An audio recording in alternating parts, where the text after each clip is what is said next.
igihe kimwe ikibwirizwa cy'agakiza kizamira ibindi, kandi benshi cyamaze kubimira. Iyo bamaze gutakariza icyizere ibyo bafite, bagasanga uko niko kuri kandi badashaka kubahindura, ibyabo bitakaza imbaraga, bakagaruka bavuga nabi, bakarakarira abantu ngo ni abafana b'ibibwirizwa. Oya nshuti, igihe umuntu ashaka ukuri bari uko umuha, bari kumuha, ariko nawe banza ukumve. Tuzabireba. Pawulo agiye kwandika urwandiko rw'Abagalatiya yarabyitondeye kuko umwuka w'Imana yari kuri we, kandi Abagalatiya tuzagenda tubibona. Ubu nimo ndategura imitima ngo twumve ubutumwa bwiza. Nawe ubwo yabanje kujya mu ishuri mu Arabiya, ntabwo igihe yaramaze kwikubita hasi akagira ikibazo cy'amaso, bakamujyana kwa Ananiya akamara iminsi, akaza gukorwa ku maso agahumuka. Uwamuhumuye arashaka gukora ku maso y'Abitorero, arashaka gukora ku maso y'abavugabutumwa. Erega Pawulo ari umuvugabutumwa. Inzandiko z'abatambyi niwe basinyiraga mu ivugabutumwa cyane kurenza abandi babwiriza. Jye nabitanzemo ubuhamya niyabihishe, twarabibonye mu byigisho byabanje.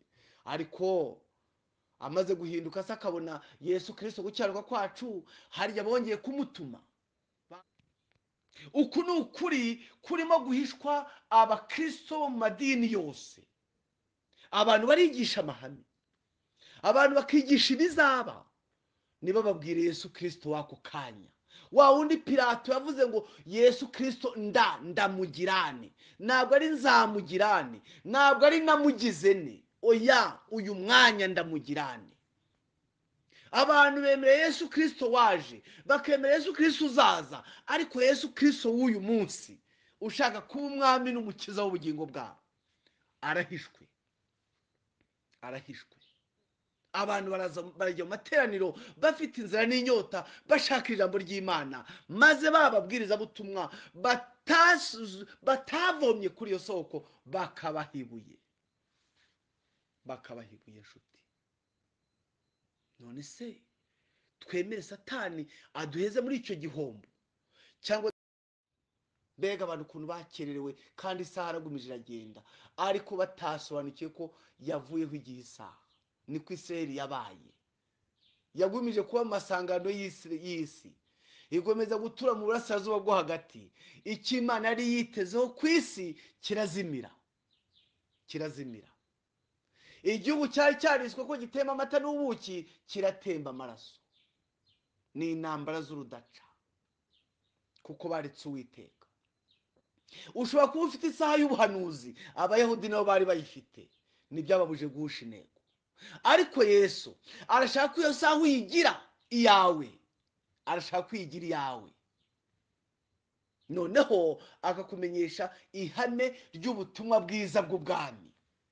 Ubuhanuzi bumaze kwigisha uko ibintu bizamera igihe kizaza, nta kindi abantu bakurikizaho, ni ugutegereza uko bizagenda.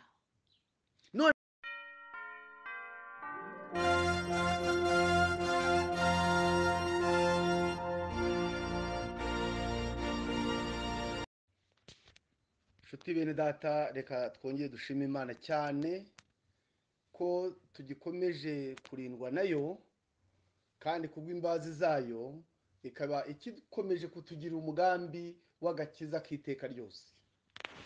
Rero iyo Mana nziza n'urukundo rwayo dukunda, reka natwe bizamure imitima yacu, twitange bundi bushya mu biganza byayo, kuko mu by'umwuka, mu by'umubiri turiho kubw'imbabazi zayo. Ninde se utashima Imana kereka udaha agaciro icyo Imana yamukoreye? Erega ushobora kuba mu by'ubu buzima utorohewe, birashoboka. Buri wese afite intambara ari mu kurwana, ariko marayika w'Uwiteka aba ari iruhande rwa buri wese. Hari ifoto utarebesha amaso iri gufotora uko nitwara, uko witwara muri uru rugamba rw'iby'umwuka. Imyanzuro dufata ishingiye ku kwizera byose birandikwa. reka dushime Imana ko yabaye mu ruhande rwacu, itimanye umwana wayo ikamutanga ku bwacu twese, izabura ite kumuduha n'ibindi byose. Hari intambara z'uburwayi kuri benshi zitagaragaza icyizere cyo gukira, hari ubuzima bushaririye abantu barimo, hari ukubura gakondo mu isi, aho wari uri ejo n'ubu ariho uri. Mbese abantu ibitekerezo birajagaraye, ariko ni umugambi w'umwanzi ko bijagarara, kuko Imana yo ikorana n'ibitekerezo bituje. Yabwiye umuraba ngo cece kutuze. Mose abwira abisirayeli ngo nimwicecekere ku nyanja itukura, muri bubone agakiza k'Imana iri bubazanire uyu munsi. Muvandimwe inshuti, reka turenze amaso ibya none bisa nk'ibidashoboka. Reka turenze amaso imisozi turi imbere ishaka kutwima mu maso ha Yesu Kristo n'urukundo rwe, maze kubwo kwizera turambura ikiganza twakira ikijuru dufitiye. Tumaze igihe turi mu rwandiko Paul Itorero ry'i Roma, ryari ririmo abanyamahanga benshi n'abayahudi benshi. Twabonyemo ibibazo byinshi byari bihishwe muri iryo torero, naho bitaniye n'ibiriho muri iki gihe. Ariko Imana ishimwe yahagurukije Pawulo kugira ngo ubutumwa bwiza agiye kubwiriza bube igisubizo kuba bushaka. Aho hitondereye, kuko nawe Imana ibihatira. Reka dushime Imana ko narababwiye ko nyuma y'igitabo cy'Abaroma ijuru rizadufasha kandi rizabikora, ndetse yarakiduhaye. Tuzakurikizaho urwandiko Pawulo yandikiye Itorero ry'Igalatiya. Ndagira ngo rero umwuka w'Imana bategure mu bitekerezo ubwo tugiye kwinjira muri urwo rwandiko, rwo kuba urw'Igalatiya gusa, ahubwo ruba urwandiko rwawe nanjye. Tugiye kwiga icyigisho kivuga ngo ubutumwa bwiza mu Bagalatiya. Ubutumwa bwiza mu Bagalatiya. Ese iyo wumvise ijambo ubutumwa bwiza wumva iki? Ukiryumva gusa ngo ubutumwa bwiza, we wumva iki? Ndagira ngo tuwumve neza. Abantu bumva ubutumwa bwiza, bakumva ubutumwa bwiza, nyamara ubutumwa bwiza ni igitangaza. Ubutumwa bwiza nta wundi buvuga, ni Yesu Kristo. Uwo Yesu Kristo rero niwe ngira ngo nanone tuba tuvuga. Reka dushime Imana. Urakoze byiringiro byacu, waduhaye ijambo ryawe. Turi mu isi yacuze umwijima, isi yanze gukiranuka, ariko uyishyiramo ijambo ryawe ngo riduhindukire umucyo utumurikira mu mwijima. Dushoboze kuryakirana umutima wizera, mu izina rya Yesu, amen. Ubutumwa bwiza mu Bagalatiya. Mbabwiye ko ngiye kubategurira kuzakiga, kandi ibyigisho tuzakurikizaho Imana izadufasha, byo bizasohoka bigaragara, atari amaudiyo gutya. Imana izabikora kuko yabisezeranye. Ntabwo byoroshye, ariko ibyo bitoroshye nibyo Imana ikora. Tumaze igihe kinini twohereza ibyigisho bitagaragara, ariko Imana mu mbabazi zayo, ababikurikiye, ababyumvise, abizeye ijambo ry'Imana, bafite aho byabakuye n'aho byabashyize, tutitaye ku bandi imyumvire ishobora kuba ifite ikibazo cyo kunenga no gushaka kubisesengura ukundi kuntu. Ariko Imana igihe cyose izi ko mwene abantu babaho, ariko ifite n'indi mitima isonzeye ijambo ryayo. Ku bwabo ngabo, abo bose nzi ko Imana ibakunda, nzi ko nanjye nkunda. Kandi ukundi dukunda si icyiza twakoze, si n'ikiza tuzakora, ahubwo ni uko yo ari urukundo. Tugiye rero kumva neza ijambo ngira ngo dutindeho. Ibyigisho by'ishuri ryo ku isabato biyobora abakuze kwiga Bibiliya byasohotse mu gihembwe cya 4 muri 2011 ku rupapuro rwa 4. Urwandiko Pawulo yandikiye Abanyagalatiya rwagereranijwe n'imbaraga ikomeye mu bya mwuka, kandi niko biri koko. Usibye urwandiko yandikiye Abaroma, nta kindi gitabo cyo muri Bibiliya cyatumye habaho ububyutse n'ivugurura mu bya mwuka nkarwo. Umuntu ashobora kuvuga ko ubuprotesitanti bwavutse biturutse mu byanditswe mu rwandiko Pawulo yandikiye Abagalatiya hamwe n'urwandiko yandikiye Abaroma cyangwa Abanyaroma. Igihe Martin Luther yasomaga urwandiko Pawulo yandikiye Abagalatiya, nibwo yumvise bwa mbere inkuru nziza y'agahebuzo yo kugirwa intungane kubwo kwizera. Aravuga ati, urwandiko rwandikiwe Abanyagalatiya navuga ko nomatanye narwo. Mbega amagambo! Mbese mu bantu banditse amateka muri Bibiliya, mbese Martin Luther wamukunda? Nzi ko utamukunda kurenza Yesu Kristo, ariko nzi ko nawe afite amateka yanditse mu mateka y'itorero. Ariko nawe arimo aravuga ngo mu nzandiko zose zigize Bibiliya, urwandiko rw'Abagalatiya n'urw'Abaroma nomatanye nazo.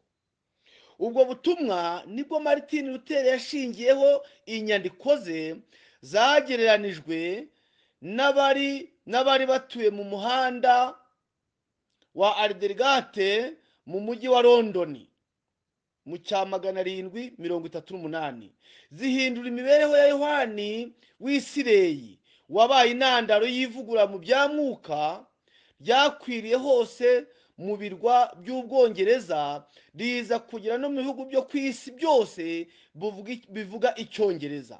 Abadiventiste b'umunsi wa karindwi nabo babonye ko urwo rwandiko ari ingenzi, ni rwandiko rw'Abagalatiya. Bivuze mu kwiga binyuze mu kwiga urwandiko Pawulo yandikiye Abagalatiya, Wagoneri hamwe na Jonasi bafashije Abadiventiste b'umunsi wa karindwi mu cya 880 kugeza mu cya 890, bongeye kuvumbura uko kuri kugirwa intungane kubwo kwizera. Mbega urwo rwandiko rw'Abagalatiya ndarugukundishije. Mu kuri urwandiko Pawulo yandikiye Abagalatiya barugize ishingiro ry'ivugururwa mu bya mwuka. Ni kuki ubutumwa burimo bwabashije gukabakaba imitima ya benshi mu buryo butandukanye, nubwo ikindi gitabo cyose cyo muri Bibiliya urwandiko Pawulo yandikiye Abagalatiya niruvuga ingingo z'ingenzi ku bugingo bw'umukristo. Ni muri urwo rwandiko Pawulo yavuzemo ingingo zimwe nk'umudendezo, akamaro k'itegeko mu gakiza, imibereho yacu muri Kristo, imibereho iyoborwa na mwuka, no ku kibazo cyari kimaze igihe mu itorero cy'uburyo umunyabyaha yagirwa intungane imbere y'Imana izira inenge. Mwifurije kuzakurikira ibi byigisho Imana izakomeza kuduha binyuze mu gitabo cy'Abagalatiya. Rero nk'uko twabibonye mu rwandiko rw'Abaroma, tukaba tugiye kwinjira no muri uru rwandiko rwageze ku bagorozi rugakora igitangaza, rwageze kuri ba Jonasi n'abagona rugakora igitangaza. Mbega ibihe byiza natwe rushaka kudukorera. Icyama ukarwumvira ku murongo muzima, kandi Imana yiteguye kubikora. Rero nahawe nahanjye kumva ibi bintu kuko ni ibyacu. Igihe Yesu yari arimo abwira abigishwa abatuma mu butumwa bwiza bwa Yesu bwanditswe na Luka igice cya 24 umurongo wa 45, maze abungura ubwenge ngo basobanukirwe n'ibyanditswe. Ati, uko byanditswe kuri Kristo akwiriye kubabazwa no kuzuka ku munsi wa gatatu, kandi ko kwihana no kubabarwa ibyaha bikwiriye kubwirwa amahanga yose mu izina rye, uhereye kuri Yerusalemu. Nimwe bagabo b'ibyo. Kandi dore ngiye kubohereza ibyo data yasezeranye, ariko mugume mu murwa kugeza ubwo muzahambikirwa imbaraga zivuye mu ijuru. mwuka wera niwe ugomba kuyobora abiga Bibiliya kuko yahumetswe n'Imana. Ntabwo ari ugupfa kuyijyamo, ntabwo ari kujyamo uko twishakiye.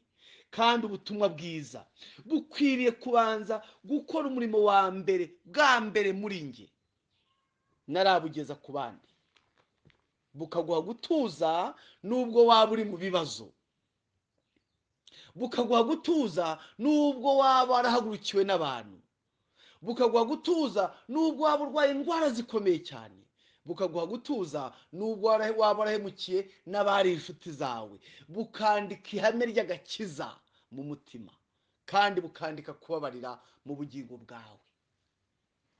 Nguwo umurimo wabwo nshuti. Ntabwo ari gufata ibitabo ngo tubibumburire abandi, oya, ni byiza, ariko Pawulo avuga ngo twebwe turi inzandiko, turi inzandiko basoma. Igihe cyose ubumbuye ibyanditswe byera, ubanze wumve ko kwihana no kubabarwa ibyaha ari byo bikwiye kubwirwa amahanga yose mu izina rye. Hari abantu bavuga bati twamenye ukuri ku isabato, ntabwo twagasobanukirwa. Isabato ni ukuri, ariko si ukuri kose. Ni ukuri, ni kumwe mu kuri, ariko si ukuri kose. Ukuri ni umurongo mugari muremure cyane, ukwiye gusobanukirwa rero. Kumenya ko ku isi hari itorero rimwe ryonyine rifite ukuri, rigomba kubwiriza isi yose, ukaba ubizi, yewe bikaba byanashoboka ko waba unaryanditsemo cyangwa ubibarirwamo, ni byiza, ariko ntabwo byahindura amasoko y'ubugingo bwawe. Cyo kuba ni byiza kubimenya, ni byiza kumenya ko Yesu Kristo yapfira abari mu isi, akazuka ku munsi wa gatatu, akazamuka mu ijuru, akaba agiye kugaruka. Ibyo ni byiza rwose. Nyamara se birahindura iki ubugingo bwawe nimba utumvise imbaraga y'ubutumwa bwiza? Wibuke yuko Yesu yongeye kubivuga muri Matayo 24, kandi ayo magambo tuyakoresha kenshi, tuzaguma no kuyakoresha kuko ni ukuri kw'iteka ryose, aho Yesu atubwirira muri Matayo 24 umurongo wa 14 ati, kandi ubutumwa bwiza bw'ubwami buzigishwa mu isi yose ngo bube ubuhamya bwo guhamiriza amahanga yose, nibwo imperuka izahera kwize.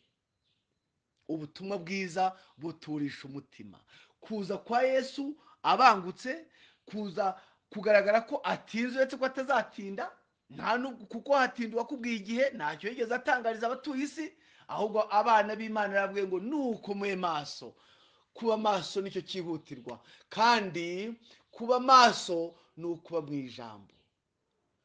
Ubuhanuzi ushobora kubwiga, ni na byiza cyane. Ubuhanuzi ni isaha ureberaho igihe, ariko isaha ntabwo yakubuza kuyoba, isaha ntabwo yakubuza kudindira. Igikuru gusa ni isaha, ni isaha. Mbese ntabwo mwigeze kwa mwakumva iby'isaha yo mu Isiraheli yo hanze, iyo yaje kuva ku gihe, kandi ari isaha abantu bose bareberagaho, yari hagati y'amahuro y'imihanda, wajya ku kazi wajya ku ishuri, niwe yareberaga igihe.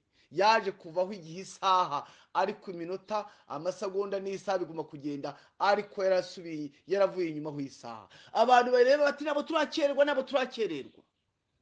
Mbega abantu ukuntu bakererewe, kandi isaha aragumije iragenda, ariko batasobanukiye ko yavuyeho igihe isaha. Niko Isiraheli yabaye, yagumije kuba mu masangano y'isi, igomeza gutura mu burasirazuba bwo hagati. Icyo Imana yari yitezeho ku isi kirazimira, kirazimira. Igihugu cyari cyariswe ko gitemba amata n'ubuki, kiratemba amaraso. Ni intambara z'urudaca, kuko baretse Uwiteka. Ushobora kuba ufite isaha y'ubuhanuzi, abayahudi nabo bari bayifite, ntibyababuje guhusha intego. Ariko Yesu arashaka ko iyo saha uyigira iyawe, arashaka kwigira iyawe. Noneho akakumenyesha ihame ry'ubutumwa bwiza bw'ubwami. ubuhanuzi bumaze kwigisha uko ibintu bizamera igihe kizaza, nta kindi abantu bakurikizaho ni ugutegereza uko bizagenda. none se hagati aho bitaraba ubwo bugingo bw'umutima bumera bute? buhinduka ubutita, kuko buhora buvuga ngo ibyo bintu nibizaba, ubwo bizaba nitubona bibaye tuzitegura. ariko ubutumwa bwiza buhoza umwiteguro mu mutima, kandi ntabwo ubutumwa bwiza burema ubwaka, kereka baka basohoza ubuhanuzi bwo mu nyandiko, naho ubundi wabwize neza ni igitangaza. abatuje abatuje abatuje nshuti bavandimwe, ubutumwa bwiza bw'ubwami ni Yesu Kristo, niwe mbabwa. ariko utavuze uwo, wa wundi ubabarira ibyaha, ukabwira abantu, ubabwira umuntu ni umunyabibazo, ubabwiye nabwo bafite ibibazo, babuze ubutumwa bwarema ibyiringiro muri bo. ndagusabye muvandimwe, ereka abantu nama w'Imana ukuraho ibyaha by'abari mu isi. erereza icyo Kristo yakoreye abatuye isi ku musaraba.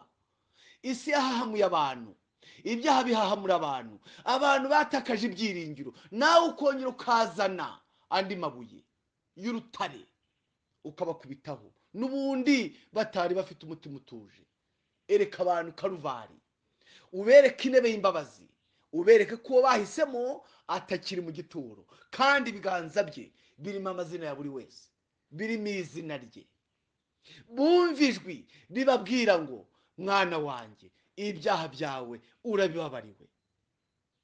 babwire Pawulo igihe yandikaga urwandiko rw'Abaroma, igihe twarwigaga aya magambo twarongeye tuyageraho. mbega amagambo meza mu gice cya mbere. aya magambo twarayavuze tunayatindaho mu byigisho igihe twari turimo twigana urwandiko rw'Abaroma, umurongo wa 16. erega ubutumwa bwiza ntibunkoza isoni, kuko ari imbaraga y'Imana ihesha uwizera wese gukizwa, uhereye ku Muyuda ukageza ku Mugiriki. kuko muri bwo ari namo gukiranuka kuva ku Mana, guhishurirwa, guheshwa no kwizera, kugakomezwa nako, nk'uko byanditswe ngo umukiranutsi azabeshwaho no kwizera. ngiyi intego y'ubutumwa bwiza. ni imbaraga. ubwo ari imbaraga rero, mwifurije kugira iyo mbaraga mu mutima wawe. igitabo cyitwa Yesu Kristo gukiranuka kwacu, kimwe cya mbere, paje 73. benshi ni ababwiriza amahame n'amabwiriza agenga kwizera kwacu, ariko icyo batanga gisa n'umunyu wakayutse. umwuka wera nakorera mu mirimo yabo. umwuka wera nakorera mu murimo wabo utarangwamo kwizera. ntabwo bakingura imitima yabo ubuntu bwa Kristo, ntabwo bazi umurimo wa mwuka wera. bameze nk'umutsima udafite umusemburo, nta hame na rimwe rikorera mu mibereho yabo, kandi ntibashobora kugira imitima bagarura kuri Kristo. ntabwo bakiriye gukiranuka kwa Kristo, ntabwo bambaye uwo mwambaro, kandi nta nubwo banawuzi. ni isoko batigeze na rimwe bashokaho. mbega amagambo akomeye, mbega amagambo aremereye. icyama ukayumvira ku murongo wayo, kandi uzaba ugize umugisha. ku ipaje y'icyo gitabo ya 84. gukura amaso kuri uko kuri guhebuje ko gutsindishirizwa kubwo kwizera ni ukwibagirwa umugambi w'ikirenga w'ubutumwa bwiza. bikaba nta gushidikanya ari akaga ku muntu uko yaba asobanukiwe kose amahame, imihango, ibikorwa binyuranye by'itorero, kimwe n'ikindi kintu icyo ari cyo cyose cyerekeye iby'iyobokamana. ariko ukaba warakuye amaso kuri uko kuri guhebuje k'ubutumwa bwiza. mbega ukuri kw'igitangaza. ndifuza ko ugarura amaso kuri iryo hame, wibuka ikibazo igihombo twagize mu cya 888 wikongera kukigarura. Icyo gihe kirahagije kandi cyadukozeho, ntabwo wigeze ubyiga. Uku ni ukuri kurimo guhishwa abakristo bo mu madini yose. Abantu barigisha amahame, abantu bakigisha ibizaba, niba babwire Yesu Kristo wako kanya. Wa wundi Pilato yavuze ngo Yesu Kristo ndamugirane, ntabwo ari nzamugirane, ntabwo ari namugizene, oya, uyu mwanya ndamugirane. Abantu bemereye Yesu Kristo waje, bakemera Yesu Kristo uzaza, ariko Yesu Kristo w'uyu munsi ushaka kuba umwami n'umukiza w'ubugingo bwabo arahishwe. Abantu barajya mu materaniro bafite inzira n'inyota bashaka ijambo ry'Imana, maze bababwirizabutumwa batavomye kuri iyo soko bakabahibuye nshuti. None se twemere Satani aduheze muri icyo gihombo, cyangwa dusaba Imana kugira ngo rya jambo Yesu yabwiye abigishwa ngo abungure ubwenge ngo barushe gusobanukirwa n'ibyanditswe byera, ibyanditswe kuri we. Icyo Kristo yakoze, yishyize mu mwanya wa Adamu wa mbere, atsindira aho Adamu wa mbere yatsindiwe, ambera gukiranuka, ambera ihame ry'ubugingo muri njye. Uwo se twamutandukanya nande? Igihe kimwe ikibwirizwa cy'agakiza kizamira ibindi, kandi benshi cyamaze kubimira. Iyo bamaze gutakariza icyizere ibyo bafite, bagasanga uko niko kuri kandi badashaka kubahindura, ibyabo bitakaza imbaraga, bakagaruka bavuga nabi, bakarakarira abantu ngo ni abafana b'ibibwirizwa. Oya nshuti, igihe umuntu ashaka ukuri bari uko umuha, bari kumuha, ariko nawe banza ukumve. Tuzabireba. Pawulo agiye kwandika urwandiko rw'Abagalatiya yarabyitondeye kuko umwuka w'Imana yari kuri we. Kandi Abagalatiya tuzagenda tubibona. Ubu nimo ndategura imitima ngo twumve ubutumwa bwiza. Nawe ubwo yabanje kujya mu ishuri mu Arabiya, ntabwo igihe yaramaze kwikubita hasi akagira ikibazo cy'amaso bakamujyana kwa Ananiya akamara iminsi, akaza gukorwa ku maso agahumuka. Uwamuhumuye arashaka gukora ku maso y'Abitorero, arashaka gukora ku maso y'abavugabutumwa. Erega Pawulo ari umuvugabutumwa. Inzandiko z'abatambyi niwe basinyiraga mu ivugabutumwa cyane kurenza abandi babwiriza. Jye nabitanzemo ubuhamya niyabihishe, twarabibonye mu byigisho byabanje. Ariko amaze guhinduka se akabona Yesu Kristo gukiranuka kwacu, harya bongeye kumutuma, babaye abanzi be. Nuhindukirira uku kuri guhebuje, ushobora kugira ikibazo, ariko aho kugira ikibazo mu ijuru kizavuke mu isi. Ijuru niri kwemera abantu ntibakwemereye, uzabirekera Imana, kandi umutima wawe ntuzahungabanywe nuko bakwemeraga bakawukomera amashyi byahindutse. Oya, ijuru reka ryishimire guhindura umutima wawe, kandi ubutumwa bwiza burimo. Niko ye. Mbese mugira ngo arakora bitangaje, arakorana cyane. Imbaraga abantu bashyira mu gushishikariza abantu gukora, iyo bazishyiraga mu gutuma abantu babyarwa ubwa kabiri, yewe ibintu se babona aho babishyira. Reba Zakayo amaze kubwirwa ngo uyu munsi agakiza gatashye mu mutima wawe, gatashye muri iyo nzu. Murabyibuka ibyabaye? Muribuka Yesu abwiye Mariya ngo mugore, genda ibyaha byawe urabibabariwe. Mbese ntabwo muzi ibye yakoze iki? Yari akiryama se akageza mu gitondo, atarajya ku gituro azindutse, atagombye gushaka abamuherekeza. Reka da, yarakoze. Amavuta aragura ayasiga ku birenge by'umukiza, kuko hari uwakoze ku mutima we. Ndakwifuriza gukorwaho na Yesu Kristo, kandi nukorwaho nawe ntabwo uzaba wibeshye.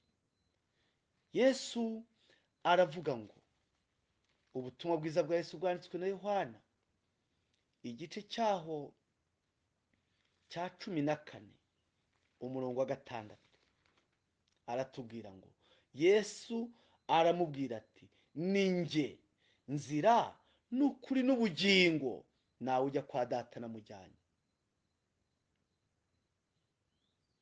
Ubwo ntabwo wumvira ijambo. Yesu ati ninjye nzira ukuri n'ubugingo nawe ujya kwa data atamujyanye. Mbega irembo ryiza ryanyuzwemo n'abantu bakabona amahoro. Mbega irembo ryiza ijuru rishaka kucamo. Yesu ati ninjye irembo ry'intama. Uwinjira muri iryo rembo azinjira asohoke kandi azabona urwuri. Niwakwifuza kunyura muri iryo rembo, rega umutwara kwikoreza, humura. Ni wowe wabanje kuwikorera.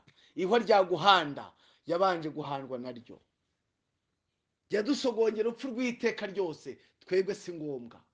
Oya, ni si ngombwa. Igihe wemereye ubuntu bw'Imana gukorera mu mutima, humura. Ibyahazaza hawe uberekere iyisumba byose.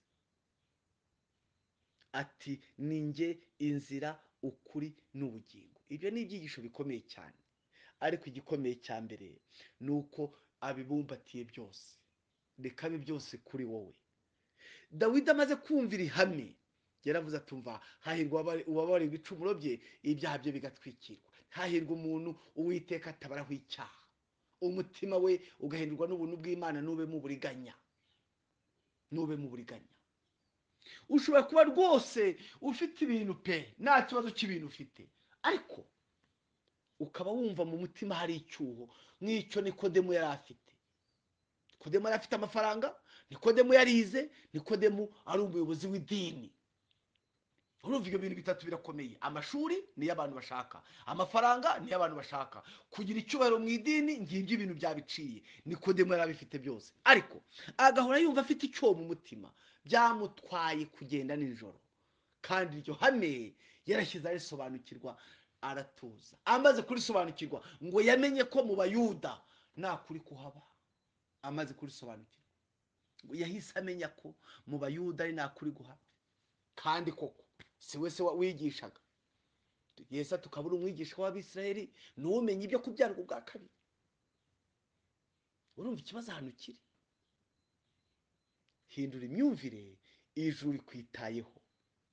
Tugiye kuzinjira mu gitabo cy'Abagalatiya, ariko tutarakigeramo ndimo ndagira ngo dutegurirwe imitima kuzakinjiramo rwose, imitima imaze gutuza. Kandi iyo duharaniye kunesha ibyaha dukoresheje uburyo bwo kugenda tureka ibibi, tubigezeho cyangwa se tutabigezeho, twabigeraho se duhita duhinduka abafarisayo bo muri iki gihe. Iyo tubigezeho kugenda tureka ibyaha buhoro buhoro. Hari umuntu ukubwira tuzansengere rwose narihanye, ariko hari icyaha kimwe cyangwa bibiri byananiye. Ntabwo ari uko bigenda. Ayo magambo yasomye mu cyumweru cyo gusenga cyo muri 93.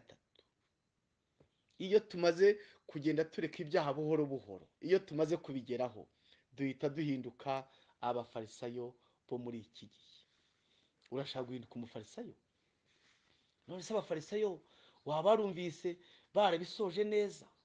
Ku ipaji ya Karindwi batubwira ngo kwihana ntabwo ari umuco mwiza umuntu yongera ku rukurikirane rw'ibintu byiza abakristo basanzwe bakora. Oya, ni ugukura k'umutima ufunguriwe na Mwuka Wera w'Imana. Iyo umunyabyaha hanze amaso umukiza, nama w'Imana ku musaraba w'i Karuvari, amayoborane yo gucungurwa atangira guhishurirwa, maze ineza y'Imana ikamutera kwihana. Kwihana ni umurimo wa Mwuka Wera akorera mu mutima. Ntabwo ari umuco mwiza abakristo bongera ku yindi basanganywe. Oya, Pawulo mwibuke ko yabivuze ngo abakebwe ku mutima ntibashimwa n'abantu, ahubwo bashimwa n'Imana. Niko avuga, abwira abantu b'iki gihe. None se urahitamo iki? Igihe kimwe ukuri kumwe kuzamira ibindi bibwirizwa kandi bizabaho. Igihe kimwe ukuri kumwe kuzamira ibindi bibwirizwa. Urwandiko rw'Abagalatiya ni umwihariko kuko ni ururimi rw'ijuru ijuru ryaduhaye. Muri cya gitabo twahereho batubwiye ngo Luteri, babagoneye na ba Jonasi bamaze kurubona baravuze ngo nakuri guhebuje kwa rutuku. None se ko bashoboye gutangaza ayo makuru bakavuga bati nakuri guhebuje kwa rutuko, wowe urahitamo ukundi kuri kwitwa ngo iki? Urumva se waguma gutanga ibuye umutsima uhari? Oya, reka twakire ijambo ry'Imana mu mutima. Uko gukomera twihaye ahubwo dukomezwe n'ijuru. Pawulo yigiye ku mufarisayo w'igitangaza, umuvugabutumwa, umuntu ukuze mu mutwe witwaga Gamaliyeli, aramutegura. Uzasoma inzandiko za Pawulo ntabwo akayagiraga bitewe n'aho yigiye. Guhinduka uyu munsi ugatangira kubwira abantu banza ujye mu ishuri rya Kristo gukiranuka, uhigire kugabura iby'Imana, ariko nawe ubanze ubiryeho. Yesu yabwiye abigishwa ati nimwe mubagaburira, ariko ntabwo nibo bagomba gutegura ifunguro rihabwa abantu. Icyo bagomba gukora ni ukujya ku birenge by'Umukiza, Yesu akabaha nabo bagaha abandi. Ibyo batanze byashira bagasubira kuri wa wundi nyirabyo.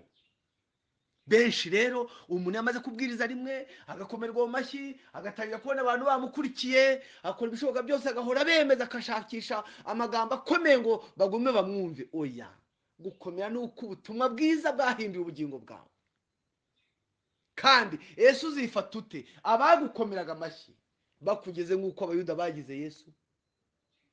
Aho ntuzahungabana, udahungabanyijwe n'uko Imana itakwemera, uhungabanyijwe n'uko amashyi bayahinduye. Iyo ni inzira tugomba gucamo, ariko umutima watuje, umutima ufite ubuntu bw'Imana muri wo, ntabwo ukundira abantu ko babusingiza, ubakundira ko Kristo yabaguze amaraso y'igiciro cyinshi. Reka twisanishe n'abandi kuko twese twakoze ibyaha, ntitwashyikira ubwiza bw'Imana. Ahubwo mureke twemere gutsindishizwa n'ubuntu bwayo ibiduhereye ubusa kubwo gucungurwa kubonerwa muri Yesu Kristo. Niwe Imana yashyizeho kuba impongano y'uwizera amaraso ye. Imana yabumbiye abantu bose mu bugome, ari abanyamadini n'abavugabutumwa b'ubushake n'abakirisito, twese twaratsinzwe, dutsindirwa muri Adamu. Ariko dufite Adamu wa kabiri watsindiye aho Adamu wa mbere yatsindiwe, atubera gukiranuka. Niwe Yesu Kristo gukiranuka kwacu. Ndakwifuriza iryo hame. Satani araryanga, azi ko abantu bamutse barisobanukiwe neza, imbaraga ze zajanjagurika. Iyo adateye ababibwiriza kwitwara ukundi, kubivangavanga, atera abantu kuburwanya ngo babukeka yuko ababwize bazahagarika gukora imirimo y'Itorero.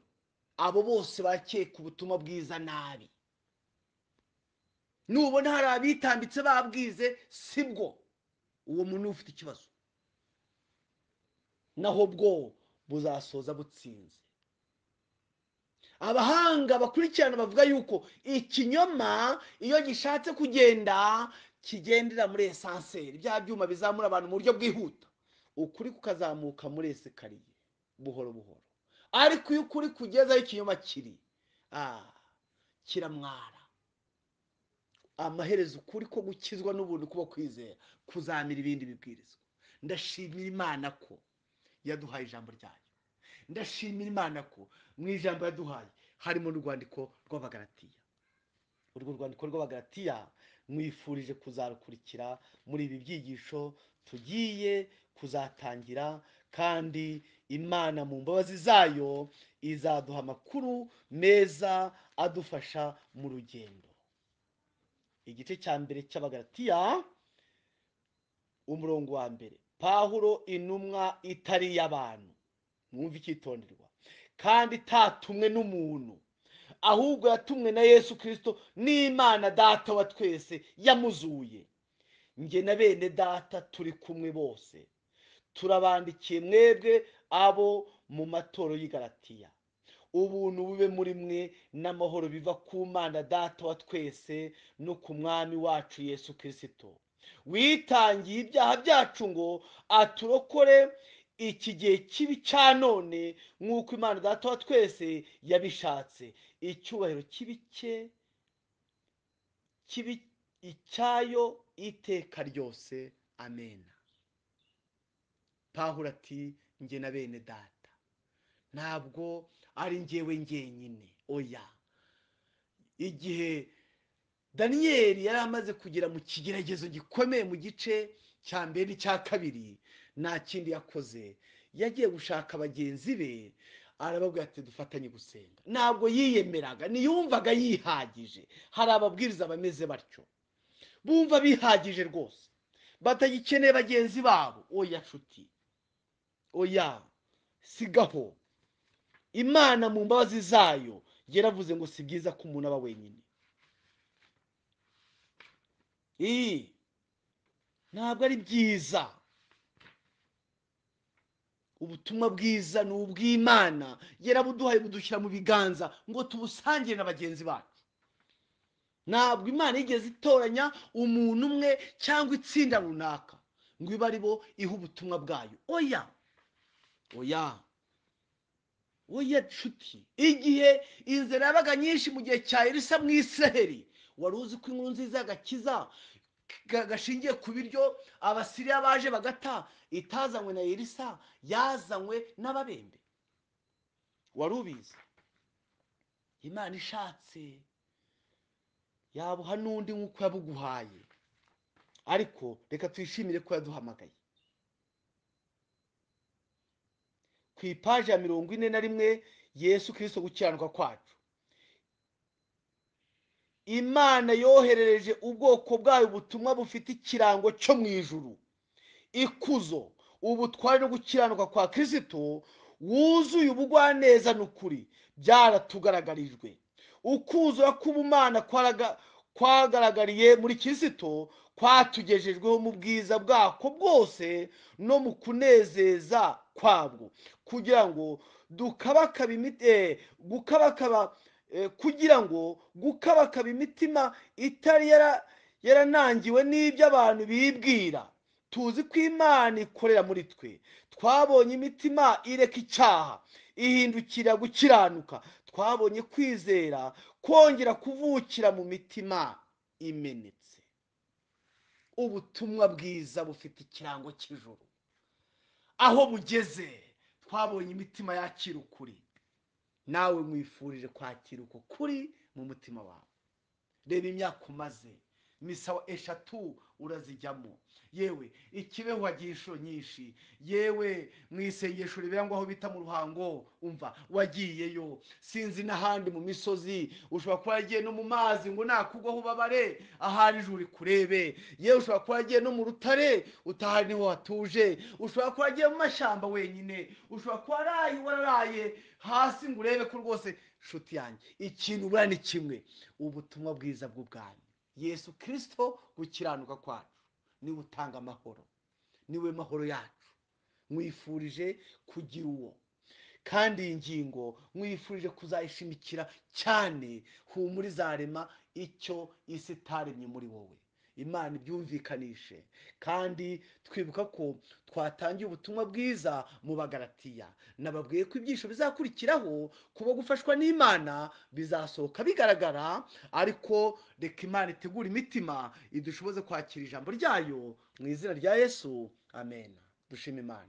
Urakoze byiringiro byacu, watubereye byose. Watanze igisubizo isi itashobora gutanga, inshuti imiryango badashobora gutanga. Utubera igisubizo cy'icyaha, uragihagarika ugishyiraho umusozo. Yesu Kristo utangira ubugingo bwawe kuba ari mu isi, ugeze mu gituro ku munsi wa 3 urazuka, uri mu ijuru, uri umukiza wazutse. Ngaho usoza iryo hame mu mitima yacu, ufungure imitima yacu kwakira ijambo ryawe mu izina rya Yesu.